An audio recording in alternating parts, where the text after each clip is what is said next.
Ngowi TV, informed economists and business perspective.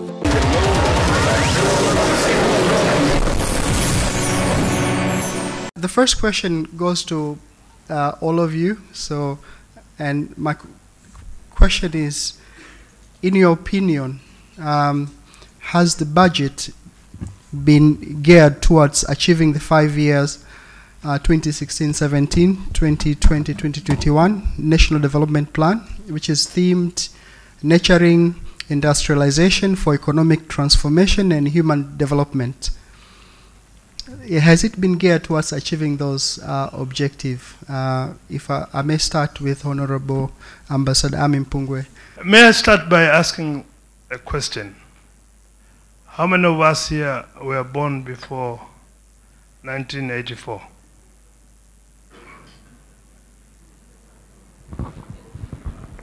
How many were born after 1994? After?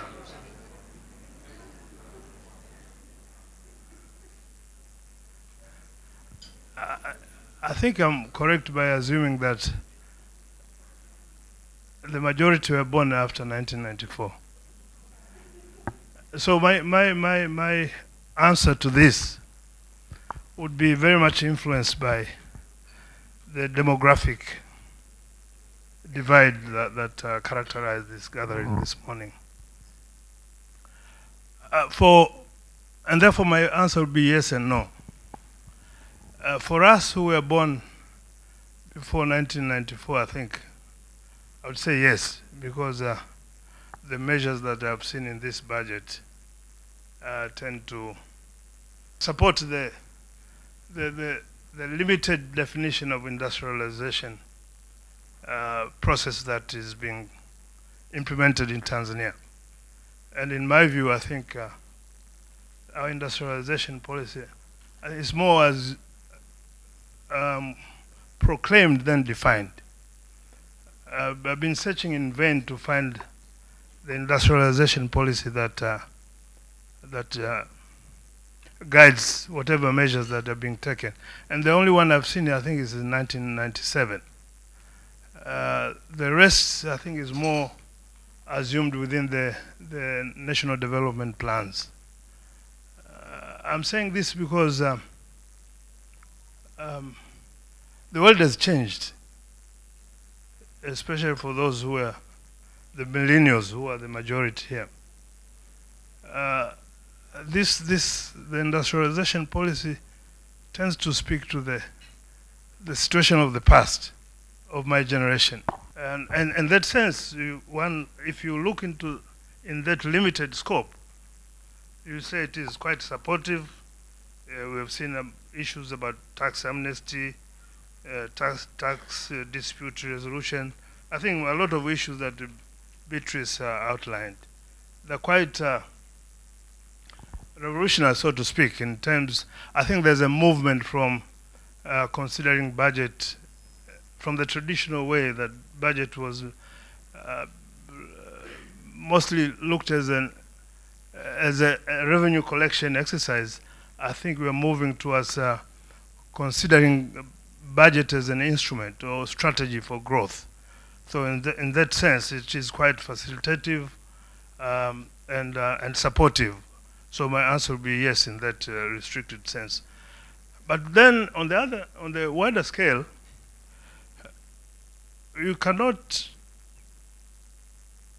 pursue an industrialization policy that does not take into consideration what is happening in the world today. We have seen the process of globalization. There's concerted efforts that tend to integrate and coordinate production, distribution, and exchange processes through economies of scale and scope. And therefore, we moved from the past issues of comparative advantage to competitiveness that needs to be instituted in management of our economies. But now, I think Professor Ngowi touched a bit when he was talking about soft infrastructure. But the issue, the world now has moved into the fourth industrial revolution. It's a digital economy. We are talking about big data, Internet of Things, the race between biological brain and artificial intelligence, robotics, biotechnology, and so on and so forth. There's so much is happening in the world today that we don't even hear our politicians, our policy makers talking about that. So if you look into industrialization in the context of the fourth industrial revolution, and I'm looking at the millennials here, I think we're doing a lot of injustice to them. Maybe I should stop there. When you listen to Honorable Minister yesterday, through both his morning presentation and his afternoon presentation, and I like what Ambassador already said, don't think within that box, go outside. So two things in addition to what he just said. So we have the youth out, but this budget, in a big way, it's a win for the people who are working in agriculture, because it has featured a lot all throughout. I think that is big. And for me, agriculture is important given that a lot of women in Tanzania, and in particular in rural areas, do engage in agriculture. And anytime you're improving that environment, it means you're providing more opportunities to them. But then over and over, we know when environment improves, the male come in. And the question is this sustainable? But I think it's a step in the right direction. But then again, when we go back to the second five-year development plan, in as much as there is a gap around the youth, you feel still the informality side of things is still there. The president met with the business people recently. The complaints we heard in there. Takeaway from that is, one, even if we have these plans, it looks like there is a huge gap between having a plan and implementing it. So if you ask me, is the second five-year development plan being, featured a lot in the speech? I'll say yes. But the evidence is showing us it is one thing to feature, and I think Beatrice and Professor Ngowi already highlighted. It's one thing to say we are trying to remove all these different constraints that we have, but it's something else to really implement in a more meaningful, sustainable way. If you ask me, if you look at the second five-year development plan, it has two arms. The first one around industry, but then the second bit's around human development. And I think the view that Balozi just shared with us is the question. When we are saying we're investing on human development, and in particular we saw there was attention in social services, in particular free education, health, nutrition, and water, the question is, what kind of free education? Is it free, then later on you have to pay for required skills so that you get hired? Or is it free because it's the word whoever is supporting us wants to hear? Or is it really free so that later on I can actually better myself, and then at the end of the day I will feel there is improvement within the country? Now when it comes to industry, also we've heard, for me it's the step in the right direction. A lot of times we've had a lot of, I'm going to call them assorted intervention, but this time around you find like there's been a lot of trying to group together and follow up what the blueprint has been saying. So for me, I feel it is a step in the right direction, but still there is a group that still needs to be brought inside. As my colleagues have said, Blandina and Ambassador, well, there are issues really where you see there are efforts for that maybe the budget may deliver industrialization, and I'll start maybe with those, and it will be kind of a mix actually. You see, in Tanzanian context, I would say the quick wins when it comes to industrialization would have been agro-industrialization, agro-processing. And if this is the case, then you'll have to look beyond the narrow definition of industrialization. You know, I'll look at not only the industrial sector per se, but then I'll look at your intersectoral linkages. What happens in agricultural space also affects really industrialization. So, for example, and I talked with him on the Malabo agreement, on the Maputo agreement, where we have wanted, I think, over 10% of our budget to be allocated to agriculture. If this is not the case, when we are seeing agriculture growing, I think the most it has grown recently is around 5% or so. Yet this is the one that has to produce raw materials for industry, food for industry and stuff. Really, I'm still struggling to see how agro-based industry can really see the light of the day in this big space of where you know, allocation to agriculture is relatively inadequate. And of course, this has to go to, you know, agriculture and related sectors, water, roads, ports, access to finance and stuff. Now on, you could see, of course, there are issues, again, that are very important for industrialization, as Balozi said, issues of investment in soft skills, and specifically now, and that's what I said. I see a lot of hard infrastructure, traditional infrastructure. I call it orthodox infrastructure, roads, ports, airports, okay. But really, skills now, and digital skills, for example, are key issues. I think last year I gave over 3-4 keynote speeches on the fourth industrial revolution and what it would imply to the future of jobs, what it would imply to the kind of training that we are going to need, to the millennials, you know, to the digital natives. I really see very little of it here, because the future, the industrialization today, as Balozi said, will be, you know, related to Internet of Things, to artificial intelligence, to robotics, etc., etc. And as you know, go through the whole budget speech, whether it is in English and Kiswahili, you hardly see those words, even reading between the lines, you hardly see them even implied. So I think really, in that context, we are not there. And that's the question of saying, you know, industrialization, actually, maybe the first question would have been, which kind of industries? I think the minister for local government or something said, I think we have now over 3,000 industries. I would say, so what? You know, what impact do I see 3,000 new industries in this country actually?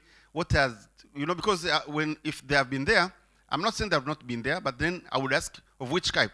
If they have been there, I should see something on employment going down. I should see imports reduced. I should see export increases. So it's not really the question of numbers. And we said this maybe a year ago, we had what we call Azimio La Kagera a year ago. And again, the question was, you know, it's not the question of having, I think the order was to have 100 industries for every region per year. And I said, really, the question is not the numbers, really. I might have only one, but that makes more sense than 1,000. So I'm not really sure. I would say, really, we have still a long way to go. But then something that is very clear, and is, you know, you could see it clearly for industrialization, is this East African Community Custom thing. You could see the measures that have taken there are mainly to protect the domestic industry. This is very clear. You know, when you see increase, for example, on taxes or duties, etc., on imported goods, you know, you see it is industrialization through a protectionism. That's okay, but again, let's open a debate. I do teach international trade at times, and I would say, well, it's not all imports that are bad. Importation, free trade is good for industrialization, for those who can survive.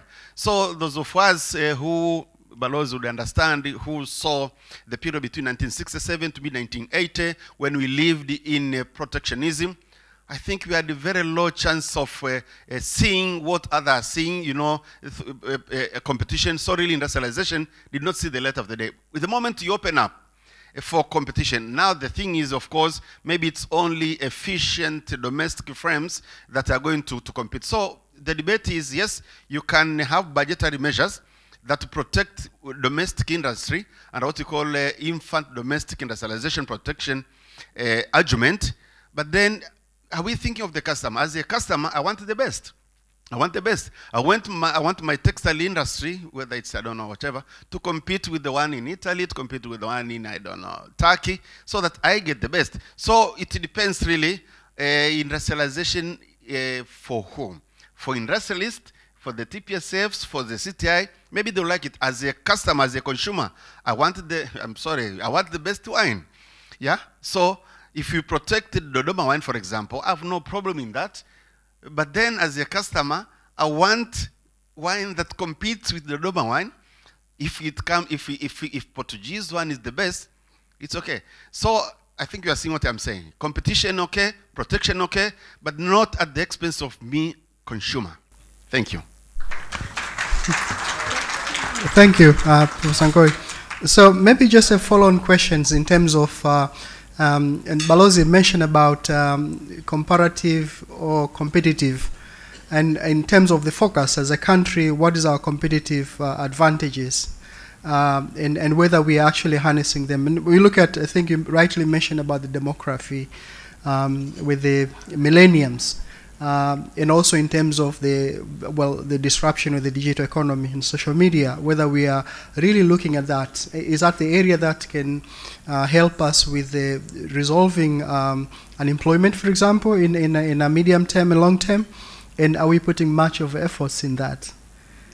Yes, one debate about the fourth industrial revolution and digital economy, there are fears that once you automate, then we're going to lose jobs. And indeed, and this is the biggest challenge that we need to address as leaders and policy makers. I mean, we talk about investment in education, but education for what type of jobs? Because a lot of jobs, and unfortunately most of you, a lot of your careers will be gone not too long from now. I'm serious about it. In fact, I was at a meeting last week through Singularity University. And there was someone who said he wanted to sue those who give student loans under the current education system, because you are giving loans to students who will never be able to pay because they will never find jobs. Because the traditional jobs will not be there. So I think the challenge here, but it is also true, under the digital economy, out of every one job loss, eight others are coming up. In fact, there will be more jobs in the digital economy than what you have now, because there will be exponential growth in so many different sectors. And even now, if you look, the most automated or industrialized nations, they've got the lowest unemployment rates. It's for us who are still very manual who have higher unemployment rate. So automation, digitalization will create more jobs opportunity than it is now. So, but what challenges us now is to really embrace this change. The digital economy is here. And I will quote the Canadian Prime Minister last year when he was addressing the Davos World Economic Forum, Trudeau. He said, the pace of change has never been this fast, ever. Yet, it will never be this slow again.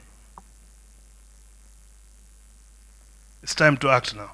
When we think of employment, in as much as Balozi is telling us our jobs are going to end soon, I think one thing that comes out consistently, and we still have to do it, is making sure whatever we're producing is of the quality and standard that is acceptable. And this goes back to what also Professor Ngowi has highlighted.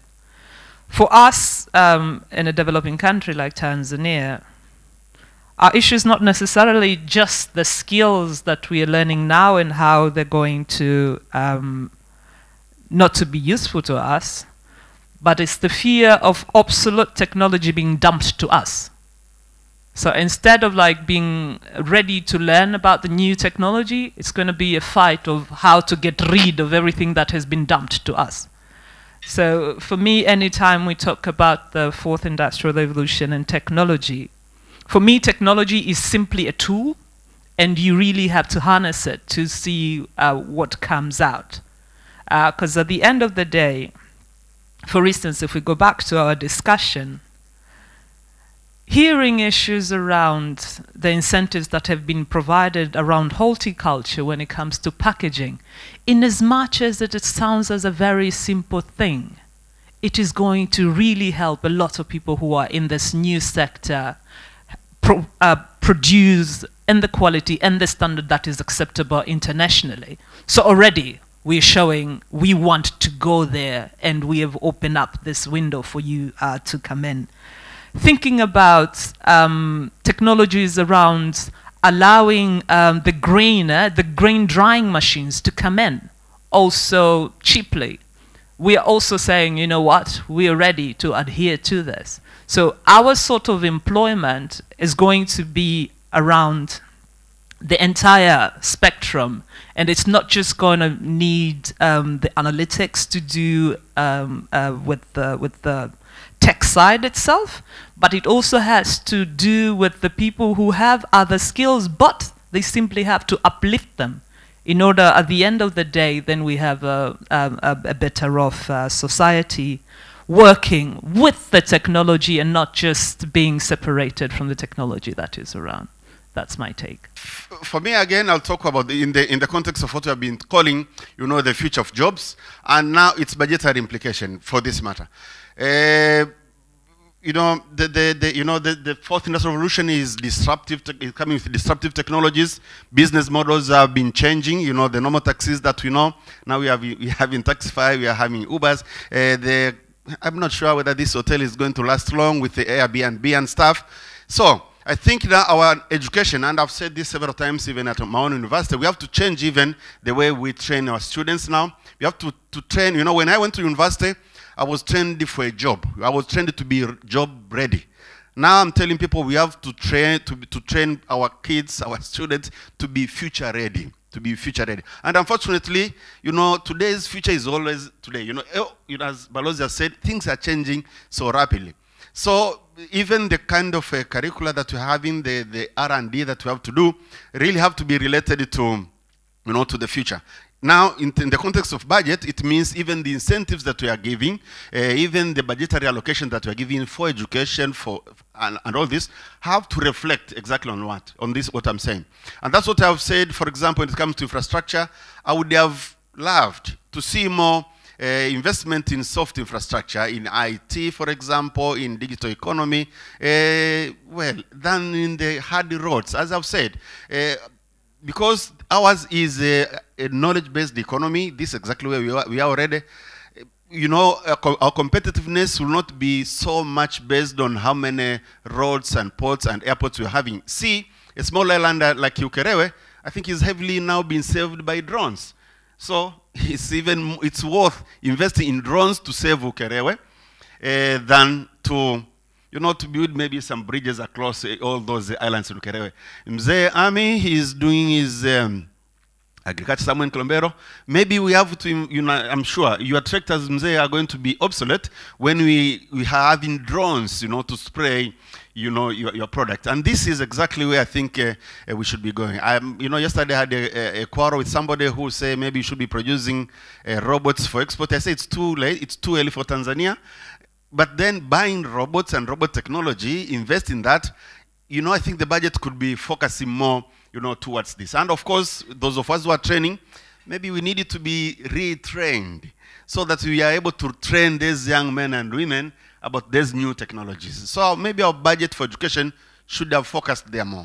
Thank you. My next question is, how does the budget this year compare to previous year budgets? Are we taking bold moves in the right direction or maintain a business as usual? Could we do more? No, certainly there's in the traditional way, there's a lot of improvement. There's increased allocation of resources in what Professor Ngowi calls hard infrastructure. And indeed, it is important that we strengthen infrastructure because, you know, this country is filthy rich in all sorts of resources. I think one of the biggest, apart from policy issues, The other key impediment is poor infrastructure. So I think we are in the right direction, but one could debate the most effective way of financing, even prioritization of those infrastructure. Is buying of aircraft in a priority area rather than strengthening air travel infrastructure and then leave it to private sector to come in to operate. Those are the kind of strategic considerations that need to be done. But certainly, my quick and very simple answer to your question that it's much better than the previous. Thank you. When Professor Ngowi was presenting, and I think Beatrice also, we said this time around the budget really focused on the local, which also was there last year to try and improve and incentivize producers within the country. And this one has done more in that area. So with that, then I join also Balozi saying we are seeing improvement in this particular budget. Now, the question is, it's not the question of seeing improvements, but it's quite these incentives that we heard when Beatrice was going through some of the key areas she concentrated on, is when incentives are provided. I'll touch on the sanitary pads who have the exemption for the 2 years. The question is, were people mobilized before? And then when we say it's 2 years, is it about me just starting my industry, or my industry is already there and now I can be called I am new? Is 2 years long enough for anybody who wants to invest in anything to really feel what I am interested and I should go ahead? Is it strategic enough if I say taking advantage of this incentive that is provided and I see it through? Or will it be still even complemented by the other rules and roles of the country, and then I will somehow get stuck? So in as much as I would say it's a good move from last year, my word, I think I'll say it's more showing, it's providing light and hope to all the investors, and I think that is what you want. You want people to go like, oh, yes, let's do this. It is an opportunity, let's grab it, and the incentives are there, let's go ahead and do it. And I feel this budget is saying that. So I think it's better. In some ways, of course, it is business as usual. Some ways, there are some differences. Of course, in terms of revenue, really the sources, major sources are basically the same that we have seen all along. Tax and non-tax, domestic and foreign. Of course, again, external borrowing. Now, what we are seeing, and this is increasingly so, is when it comes to external borrowing, we used mainly to have more concessional than commercial borrowing. Now we see commercial increasing more, and of course the question is why. The question is why. Yeah, is it because the house is not clean enough to access a concessional borrowing? And those kind of stuff. I think is still a debate. But again, something that I have seen a little bit new now is the sin taxes. Sin taxes, tax on cigarettes, tax on cigar, tax on casino. This time around, I think we have not heard them so much, really, because always the beer man will be saying, and so, what is going to happen to beer this month? TBL, are you here, sir? Cigar, this time around, I think sin taxes have not been touched there as such. But also, again, as Balozi said, something that I've missed this innovation is infrastructure PPP, infrastructure public-private partnership. I've written a little bit, not a little bit, to some extent actually, urging that really the government does not need to use all the money that it is using on infrastructure. It could let the private sector do so in roads, ports, airports, etc. I had a Harvard business school student last 2 years visiting here, and I lectured them on PPP infrastructure using some, like a Kigamboni Bridge as example. I've done a case study of some bus terminal as one of good PPP infrastructure where the private sector puts in money without really the government straining itself so much. Now, of course, my question would be to the private sector that are here, are you ready for huge infrastructure PPP? You know, if you are told now, do the Stiglers, do the SGR, and then the government kind of just provide the environment, are we ready for that? So really, that's something that I've been always missing. On the revenue side, I think it's basically expenditure, sorry, it's more or less the same, in the sense that, yes, we have recurrent expenditure and development expenditure. Of course, what we are seeing are improvement in the ratios. Those of us with some gray hair, we saw the budget since it was, 80% recurrent, 20 development, and then it went 25, 75, 20, 30, 70, 20. I think in the first year of this first government, I think it moved it to 40, 60, and I think it didn't work. Now I think we have seen the true color. We have gone down to 63 recurrent, 37 development. So in this context, I think I would say we have seen some changes, but really not so much dramatic. That's what I'm saying. Listening to the budgets, and I listened it from start to the point when they started making noises, I never said, wow. Thank you. Questions on improving business environment. So a couple of different issues. One, we've seen increasingly the government is now competing with the private sector. We've seen a couple of areas like airline, and now we're doing shipping agency, insurance, and all other spaces.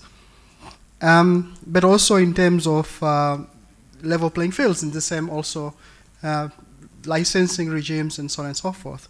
So, I mean, I must mention though in the current year budgets, one thing which is positive for government doing business as well, like in the airline, they've actually realized the challenges of running an airline, and that's why you see the tax measures, and which is probably a kudo that do business, then you can experience those teething issues yourself, and then you're in the kitchen, now you can go and say, now we're going to change this and that, which is excellent. So, but still teething issues. So my question is commitment and sense of urgency in these particular aspects. And what is your take on that?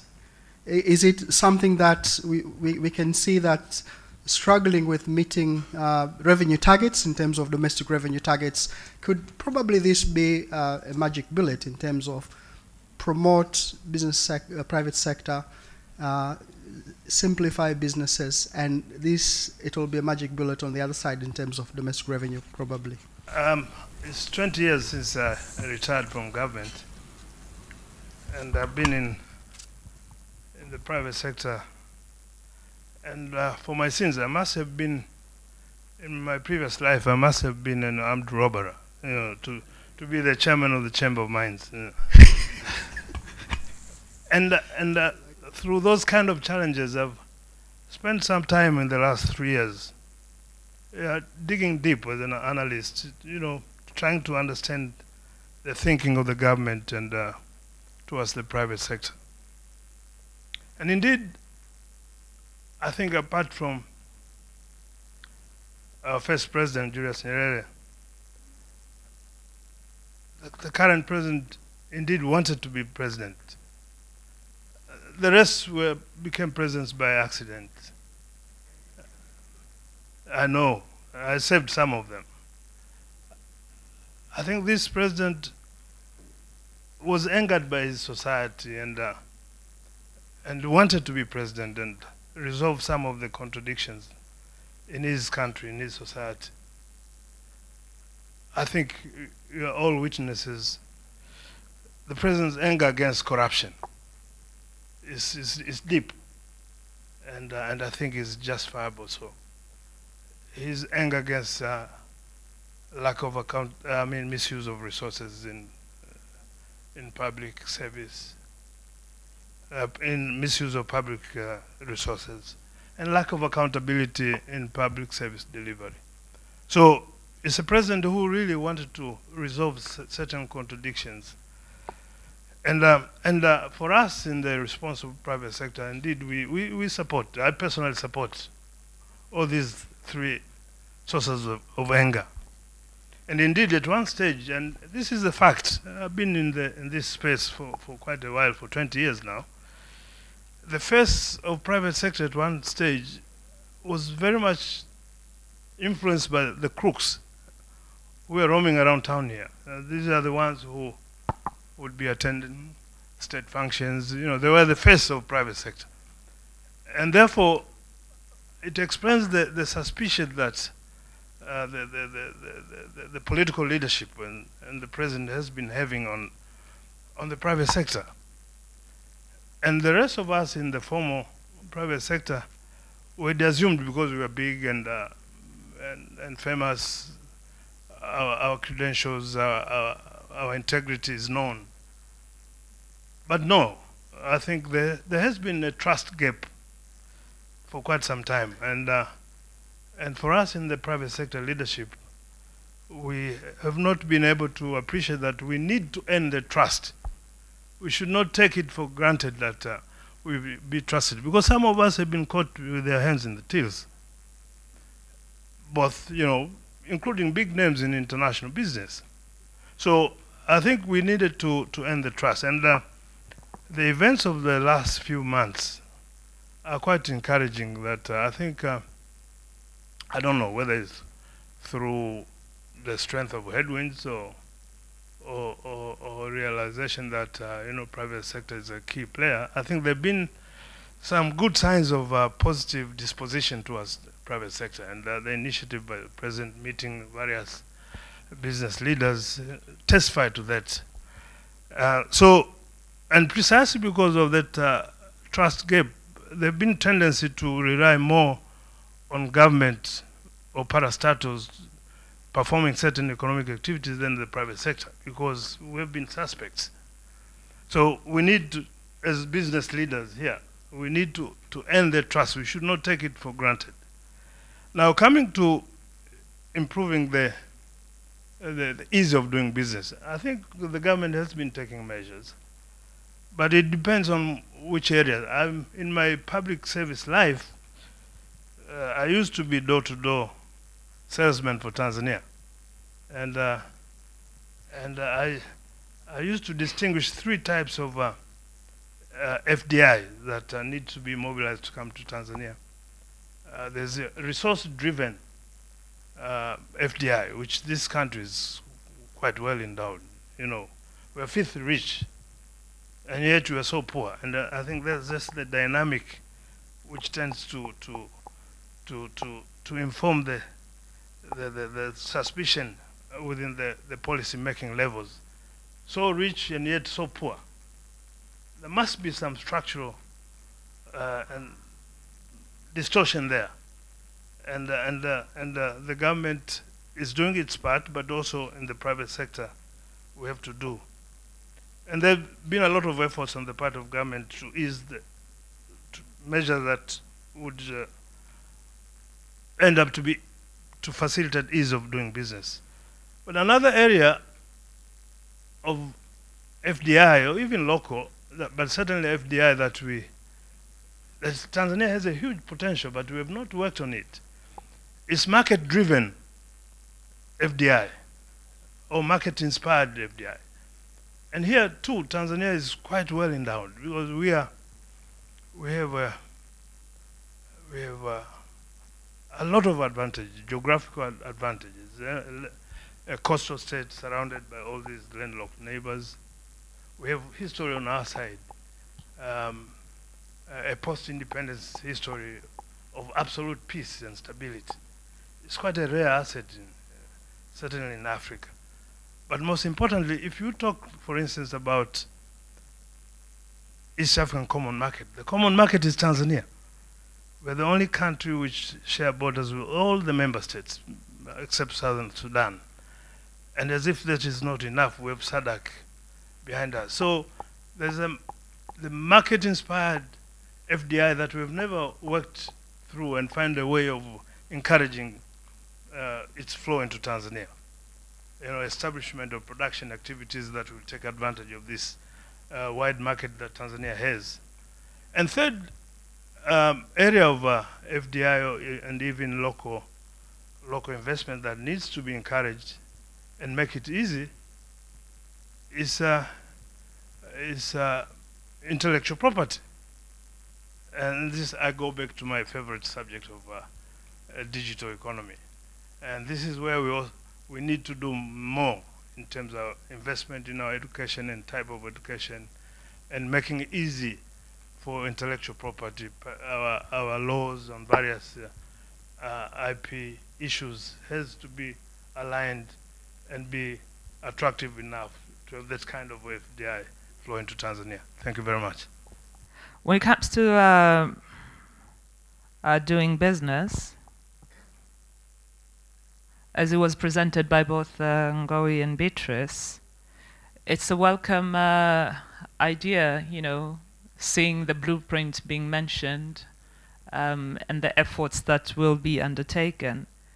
But then when we think about doing business per se, what has transpired is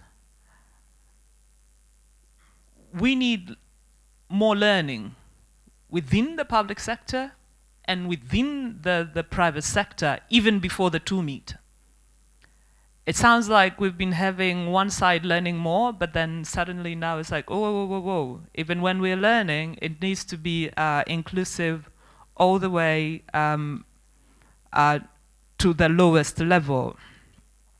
And in a way, when Ambassador is talking about building on the trust, already a reflection that we saw in this budget is when you're showing some honesty, then suddenly they have increased the length of paying all those who were granted the amnesty. So it means it's true already. It's showing when there are improvement, and then it's a win-win situation for everybody who is engaged.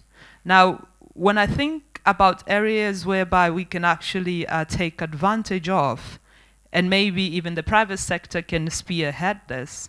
So we know from the second five-year development plan, one of the areas that is given attention is the creative industry. But in most cases, we will say it does operate very informally. And there are quite a lot of opportunities within there whereby you can take on board. Let's just think about any of the entertainers we have here in Tanzania. They move around with an entourage. That by itself is an economy. But how do we get revenue from that particular entertainer and the entourage that they have? And I think once we start thinking a little bit outside the formal industries that we are so used to, then we can have more openness. And with that, I also like what Heshimiwa Mpango was talking about. They're really trying to increase the voluntary tax compliance of different members. So when we're speaking about doing business, it needs to be a win-win for both the public sector, but in particular the private sector. And then the last bit when it comes to this, and I think Ngowi will speak better about this when we think about the doing business, it's when we're speaking about the capacity of the Tanzania Revenue Authority. It has been changing. A lot of incentives have been provided to it. But the question is,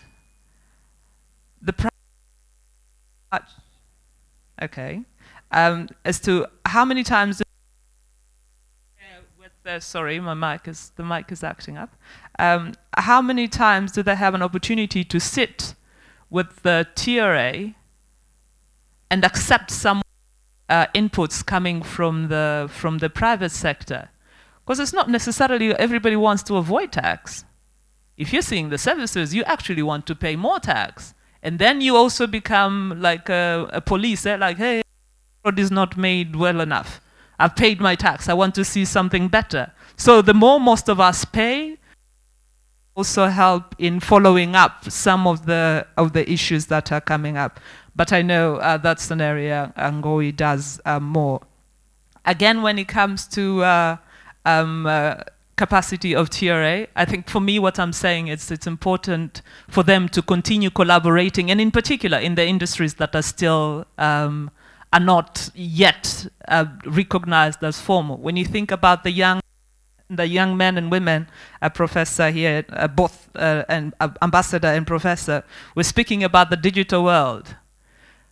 But when you're going to open up a company, once you have your team, the next question is, you have to have an office. Come on, my office is just my laptop. You have to have, no, everything is just done in my laptop. But we might be missing a lot of things just because we're not recognizing a laptop as an office. Yeah, so I think there is a huge shift that is needed there. Thank you very much. On a more serious note, I think on the business environment issues, in the first place, I think the key question was now if we improve the private sector, whether we are going to solve the domestic resource mobilization thing. I would say yes, partly, because out of all the sources of revenue for funding budgets in Tanzania, the source that has been very consistently increasing and doing well is the tax source. You know, tax has been doing better than other sources, you know, sometimes achieving 95–90% of targets. Borrowing has been not really been doing so well, and of course, you know, when you depend on borrowing, it has issues now when it comes to national debt increasing and repayment problem, but also borrowing for funding has this danger of crowding out the private sector. So I would say yes, let us improve the business environment for the private sector in order to broaden to widen the tax base. Now the key issue that I'm seeing is always really implementation, and implementation at all levels. And I'm making reference to the meeting of the president with business community last week or two or so. I've worked a little bit, to some extent actually, with Tanzania National Business Council. I'm in the academia, but I sit in a number of boards, so I know really the world of business. I'm at Sagut Center, I've been at Equity Bank, I've been TIC, so I really know issues on the ground. Now, with TNBC, Tanzania National Business Council, I've studied, I've researched actually on district business council, regional business council, national business council. Now the issues that we are here to the president here, actually they should not have been here. If the district business councils were working, if the regional business councils were working, if they should not escalate this level. I did a study, I think in 10 districts or something like that. It's only those issues that cannot be solved at district level that should go to the regional level. It's only the issues that cannot be solved at regional level that should come to the national level. Those are the ones that should come to the... Now, if all those issues that we had last time, from Mbeya, Mbinga, Mbozi, Mbarali, I don't know, 30-something district, have not been able to be solved at the district level, have not been solved at the regional level, they are coming to the president, I think we'll be overworking the president unnecessarily. So I think at the end of the day, if really we are to because again the structure, you know the structure of this district, of the councils at the district level, you have 20 people from private sector, 20 from public sector. And the public sector would include even, the TRIs, the TANESCOs, depending really on the nature of the work. And the private sector that has strength in that area is the one that will be bringing issues. TPSF is normally the representative, but then because TPSF is only in the slum, TCIA tends to be the proxy of TPSF at regional and district level. And now there are areas where Tanzania Chamber of Commerce, Industry and Agriculture is not strong. Now you have these associations that are strong there. So long as we are not really solving these things at the district level, at the regional level, we have to wait for Mr. President, and this actually happens only once a year. If you really follow the Tanzania National Business Council dialogue, the way it has to be working, PPD, public-private dialogue, I mean, we'll be solving these things only once in a year. So I think it's time we go back to the basics.